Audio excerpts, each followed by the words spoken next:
Pandit Jawaharlal Nehru, one of the greatest figures in the world's history. He was ഒന്നെണ്ണീറ്റേ,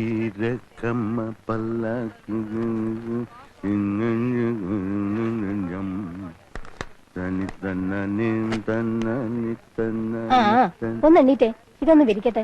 നീയല്ലേ പറഞ്ഞ പ്രശാന്തനും ഒന്നും പഠിക്കുന്നില്ലെന്ന്. കുട്ടികളെ വെറുതെ കുറ്റം പറയല്ലേ ഭാനു. എത്ര അരുമയായിട്ടാവും പഠിക്കുന്നത്? സന്ധ്യക്ക് കുറെ നേരം ഇങ്ങനെ ബഹളം വെക്കുന്നത് കേൾക്കാം. അരമണിക്കൂർ, കൂടിയാൽ 1 മണിക്കൂർ. അത്രയും മതിയായിരിക്കും മുഴുവൻ പഠിക്കാൻ. എനിക്കല്ലെങ്കിലും അറിയാം, ചെറുപ്പത്തിലെ മുതൽ അവന് നല്ല മൂളയാ. at Allahabad. When not quite 15, he went to Harrow School in England and then to Cambridge. After നീ അങ്ങോട്ടിരുന്നേ, എന്നിട്ട് ഇതൊക്കെ ഒന്ന് വിശദമായിട്ട് കാണാം. ദേ, എന്റെ പുറകെ നിൽക്കുന്നതാണ് വെള്ളയപ്പൻ. വെള്ളയപ്പോ? അപ്പല്ല, അപ്പൻ, വെള്ളയപ്പൻ. ഓരോ പേരുകളെ. ഇത് വെള്ളിയപ്പൻ. പിന്നെ അപ്പനോ? ഇവங்க ബ്രദേഴ്സ്. ഇനി അപ്പന്മാരുണ്ടെങ്കിൽ ഒരുമിച്ച് അങ്ങ് പറഞ്ഞേക്കെ. ഇനി അപ്പന്മാരല്ല, ചാമിമാരാ. ഇത് പളനിച്ചാമി, ഇത് മുനിച്ചാമി, ഇത് വീരാച്ചാമി. ഇത്തിരി കൊള്ളാവുന്ന പേരുള്ള ആരും നിങ്ങളുടെ കൂട്ടുകാരായിട്ടില്ലേ? എടീ, ഇതൊക്കെ അവിടെ ഒന്നാന്തരം പേരുകളാ. അയ്യേ. അച്ഛാ, രാത്രി എന്താ കഴിക്കാൻ വേണ്ടത്? രാത്രിയില് ഇലിമ്പിച്ച ശാതം മതി, അല്ലെങ്കിൽ വേണ്ട പുളിയോദര. അവക്ക് അതൊന്നും ഉണ്ടാക്കാൻ അറിയില്ല. പഠിച്ചില്ലേ മോളെ? അച്ഛൻ എത്ര പ്രാവശ്യം പറഞ്ഞു തന്നതാ? മറന്നുപോയി അച്ഛാ. നിങ്ങൾ ഇനിയെങ്കിലും മനുഷ്യന്മാര് കഴിക്കുന്ന എന്തെങ്കിലും കഴിക്കാൻ നോക്ക്. മോളൊരു കാര്യം ചെയ്യ്, തൈര് ശാതം മതി. നീ ചോറുണ്ടാക്കിക്കൂ, തൈരും കൂട്ടി കുഴച്ച് തൈര് ശാതമാക്കിക്കൊള്ളു. അങ്ങനെയല്ല ബാനു. അങ്ങനെ തന്നെയാണ് ബാനു. അവിടെ ആയിരുന്നപ്പോ അവിടുത്തെ ഭക്ഷണം, ഇനി ഇവിടെയല്ലേ, ഇവിടുത്തെ ഭക്ഷണം കഴിച്ചാ മതി. അത് മതി, ചെല്ലേ. മോളെ, രാത്രി അച്ഛന് വാഴപ്പഴം വേണം. എനിക്കിത് കേൾക്കുമ്പോഴാ വാഴപ്പഴം, കാളപ്പഴം, വാഴപ്പഴം ഒക്കെ ഇവിടെയുണ്ട്. 33 കൊല്ലം തമിഴ്നാട്ടിൽ കഴിച്ചു കൂട്ടിയോനല്ലേ ഞാൻ. അതിനെന്താ, 5-8 കൊല്ലം ഞാനും ഉണ്ടായിരുന്നില്ലേ? ഒരൊറ്റ തമിഴ് വാക്ക് പോലും ഞാൻ പറയുന്നില്ലല്ലോ. അത് കളാ. ലതിക നീ പരീക്ഷ എഴുതുന്നില്ലേ? എന്തിനാ വെറുതെ കാശ് കളയാൻ? ഇത്രയൊക്കെ പഠിച്ചാ മതി. എനിക്ക് പിള്ളേരുടെ കാര്യം ആലോചിക്കുമ്പോഴാ സമാധാനം കിട്ടാത്തത്. പ്രഭാകരനും പ്രകാശനും മുഴുവൻ സമയവും രാഷ്ട്രീയ പ്രവർത്തനമാണ്. അതിനെന്താ, ഇന്നത്തെ കാലത്ത് അരശിയൽ നല്ല ഏർപ്പാടാ. നീ പഴഞ്ചനായതുകൊണ്ടാ ദഹിക്കാത്തത്. എടി, 33 വർഷം റെയിൽവേക്കാരനായിരുന്ന എന്നെ ആരറിയും? ചില വോട്ടർമാർ കണ്ടാൽ സലാം വെക്കും, അത്ര തന്നെ. അതേസമയം ഒരു പൊതുപ്രവർത്തകന്റെ വളർച്ചയെന്ന് പറഞ്ഞാൽ ഇന്ത്യൻ പ്രസിഡന്റ് വരെ ആകാം.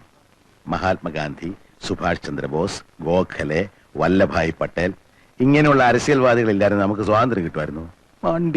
മക്കൾക്ക് പറ്റിയ അച്ഛൻ തന്നെ. ഒരുത്തനെ LLB വരെ പഠിപ്പിച്ചു, അവൻ കോടതി പോണില്ല. മറ്റവൻ BSc പാസ്സായിട്ടും ജോലിക്ക് ശ്രമിക്കുന്നില്ല. സത്യപ്രതിജ്ഞാന്നും പറഞ്ഞ് തിരുവനന്തപുരത്ത് പോയിരിക്കുക. രണ്ടാളും തമ്മിലാണെങ്കിലോ കീരിയും പാമ്പും. പണ്ട് മുതലേ നിന്റെ കുഴപ്പം ഇതാ, നിസാര കാര്യത്തിന് വേവലാതി പിടിക്കും. ഞാനേ നല്ല നിമ്മതിയായിട്ട് ഇനിയുള്ള കാലം കഴിയാൻ വന്നതാ. മക്കളെ കുറ്റം പറഞ്ഞ് നീ എന്റെ നിമ്മതി കെടുത്താതെ.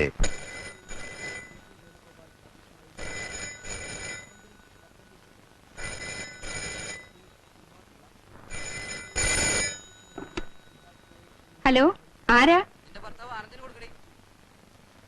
അദ്ദേഹം ഇവിടെ ഇല്ല. സത്യമായിട്ട് ഇവിടെ ഇല്ല.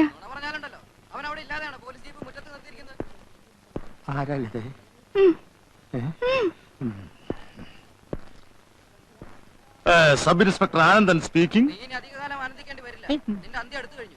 ഞങ്ങളുടെ പാർട്ടി പ്രവർത്തകരെ തല്ലിച്ചതച്ച് നീ കുറെ സൂചിച്ചില്ലടാ. നീ എന്ത് വിചാരിച്ചു ഞങ്ങൾ ഇനി അധികാരത്തിൽ വരില്ലെന്നോ? അല്ല സുഹൃത്തെ, ഞാൻ ഒന്നും പറയണ്ട. കഴുത. നിങ്ങളാരാ? നിന്റെ കാലൻ. ആരാ? കാലൻ? എന്താ കാലൻ? ഇന്നലെ വിളിച്ച് ഇതുപോലെ തെറി പറഞ്ഞ് വേറൊരു ശബ്ദ. അതെ, അത് വേറെ കാലനായിരിക്കും. എന്റെ സ്റ്റേഷൻ അതിർത്തിയുടെ പല കോണുകളിൽ നിന്നും പലരും വിളിച്ച് പുളിച്ച തെറി പറയുന്നുണ്ട്. എല്ലാം ആനന്ദേട്ടൻ വരുത്തി വെച്ചല്ലേ? എടി, സർക്കാർ മാറി വരുമെന്ന് ആരെങ്കിലും വിചാരിച്ചോ? RDP-ക്കാര് പറഞ്ഞു, INSP-ക്കാരെ ഞാൻ തല്ലി. ഏതായാലും എന്റെ കാര്യം പോക്കാ. നമ്മളെ മക്കളെ അവര് കിഡ്നാപ്പ് ചെയ്യുമെന്നാ എന്റെ പേടി. കിഡ്നാപ്പിംഗ് ആണല്ലോ പുതിയ ഫാഷൻ. ഒരു കാര്യം ചെയ്യ്, നാളെ മുതൽ പിള്ളേരെ സ്കൂളിൽ അയക്കണ്ട. ഞാൻ പോട്ടെ. ഞാൻ ജീവിച്ചിരിപ്പുണ്ടെങ്കിൽ വൈകുന്നേരം കാണാം.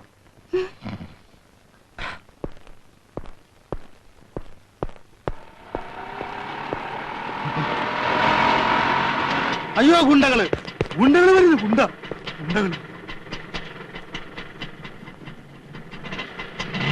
എത്ര ഗുണ്ടകളുണ്ടല്ലേ? ഗുണ്ടകളല്ല, അച്ഛനാ. ഏതച്ഛൻ? എന്റെ അച്ഛൻ. നിന്റെ സ്വന്തം അച്ഛനോ? പിന്നെ അച്ഛനെ വാടകയ്ക്ക് കിട്ടുവോ? എന്താടേ, നിന്നെ അങ്ങോട്ട് കണ്ടില്ലല്ലോ. നീ വലിയ ആളായിപ്പോയല്ലേ? അയ്യോ, അച്ഛൻ വന്ന കാര്യമൊക്കെ അറിഞ്ഞു. ഇവിടെ ആകപ്പാടൊരു മനസമാധാനം അല്ലഞ്ഞിട്ടാ അച്ഛൻ അങ്ങോട്ട് വരാഞ്ഞത്. എന്തു പറ്റി? ആനന്ദനല്ലേ അങ്ങോട്ട് ഓടിപ്പോയെ? അതെ, ഗുണ്ടകളെ പേടിച്ചിട്ടാ. ഗുണ്ടകളോ? അതെ, രാഷ്ട്രീയ ഗുണ്ടകൾ. അച്ഛന്റെ മോൻ പ്രകാശന്റെ പാർട്ടിയിൽപ്പെട്ട ഗുണ്ടകളാ.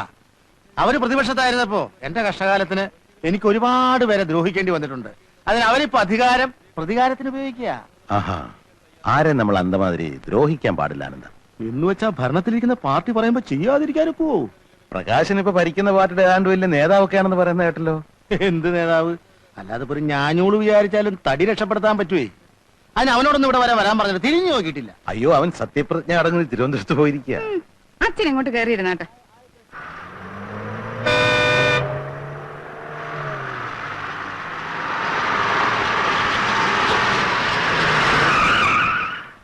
ഒന്ന് മാറി അലമ്പുണ്ടാക്കല്ലേ തിരക്കുണ്ടാക്കല്ലേ.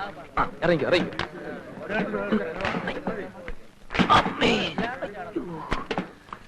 ഒന്നുകൂടി ലോറിയുടെ കാര്യം നമുക്ക് വൈകുന്നേരം സെറ്റിൽ ചെയ്യാം. ഹലോ KRP, എങ്ങനെയുണ്ടായിരുന്നു സത്യപ്രതിജ്ഞ ചടങ്ങ്? സത്യം പറഞ്ഞ കലക്കി. വിശദമായിട്ട് ഞാൻ പിന്നെ പറയാം. ഒന്ന് നടു നിവർത്തണം. 400 കിലോമീറ്റർ അങ്ങോട്ടും 400 കിലോമീറ്റർ ഇങ്ങോട്ടും ലോറിയിൽ ഒരു ഒറ്റ നിപ്പായിരുന്നേ. വൈകുന്നേരത്തെ കാര്യങ്ങളൊക്കെ റെഡിയല്ലേ? ഒക്കെ റെഡി. എന്നാ പിന്നെ വൈകുന്നേരം നന്ദി പ്രകടനത്തിന് കാണാം. ശരി. ജയ് ഹിന്ദ്. കലക്കി മറിച്ചു. ഹോ, കേരളം കണ്ട ഏറ്റവും വലിയ ചടങ്ങ്. ഒന്ന് വന്ന് കാണേണ്ടതായിരുന്നു മോളെ. പൂഴി വാരി എറിഞ്ഞ നിലത്ത് വീഴാത്തത്ര ജനക്കൂട്ടം. കതറിന്റെ ഒരു കടലല്ലേ തിരുവനന്തപുരത്ത് ഇളകി മറിഞ്ഞത്. അമ്മേ, സത്യവാചകം ചൊല്ലുന്നു നമുക്ക് കേൾക്കാനൊക്കില്ലമ്മേ. CM ഹാളിൽ പ്രവേശിച്ച് ചടങ്ങ് കഴിയുന്നവരെ ഭയങ്കര കരഘോഷമാണ്. പക്ഷെ എനിക്ക് മുൻവശത്തിന് ഇരിക്കാൻ സീറ്റ് കിട്ടിയോണ്ട് കാര്യങ്ങളെല്ലാം ഭംഗിയായിട്ട് കാണാൻ കഴിഞ്ഞു. മുൻവശത്തോ? അതെ, മുൻവശത്ത്. ഏറ്റവും മുമ്പിൽ ഞങ്ങൾ 31 പേരായിരുന്നു. ഒരു വരിയിൽ 31 കസേരയാ. ഹാളിൽ കിടക്കാൻ പറ്റാത്ത സാധാരണ പ്രവർത്തകർക്ക് ചടങ്ങ് കാണാൻ പുറത്ത് 123 TV സ്ഥാപിച്ചിരുന്നു. പക്ഷെ TV അത്ര ക്ലിയർ അല്ലായിരുന്നു. മൊത്തത്തിലൊരു മങ്ങല്. ഒരുപാട് രസങ്ങളൊക്കെ പറയാനുണ്ട്. വിശന്നിട്ട് വയ്യമ്മേ, കാര്യമായിട്ട് എന്തെങ്കിലും എടുത്ത് കഴിക്കാൻ വെക്കേ. പോത്തുപോലെ 2 ആമക്കളുണ്ടായിട്ട് അച്ഛനെ സ്റ്റേഷനിൽ നിന്ന് കൂട്ടിക്കൊണ്ടുവരാൻ ഒരുത്തനുമില്ല.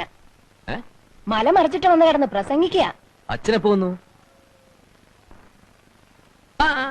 അമ്മയുടെ മൂത്ത മോൻ ഇവിടെ ഉണ്ടായിരുന്നല്ലോ. ഇലക്ഷന് തോറ്റ് തുന്നമ്പാടിയ ഒരു സഖാവ്. മൂപ്പരെവിടെ? കാണാൻ കൊതിയാവുക അതുകൊണ്ടാ. ഓഹോ, പിന്നെ വഴക്കുണ്ടാക്കാനുള്ള പദ്ധതിയായിട്ടാണ് നിന്റെ വരവ് അല്ലേ? അയ്യോ, ഇനി എന്ത് വഴക്ക്? ഒന്ന് നേരിൽ കാണുക, മൂപ്പരുടെ പാർട്ടി അകാലത്തിൽ അന്തരിച്ചതിനുള്ള ഒരു അനുശോചനം രേഖപ്പെടുത്തുക, അത്രേ ഉള്ളൂ.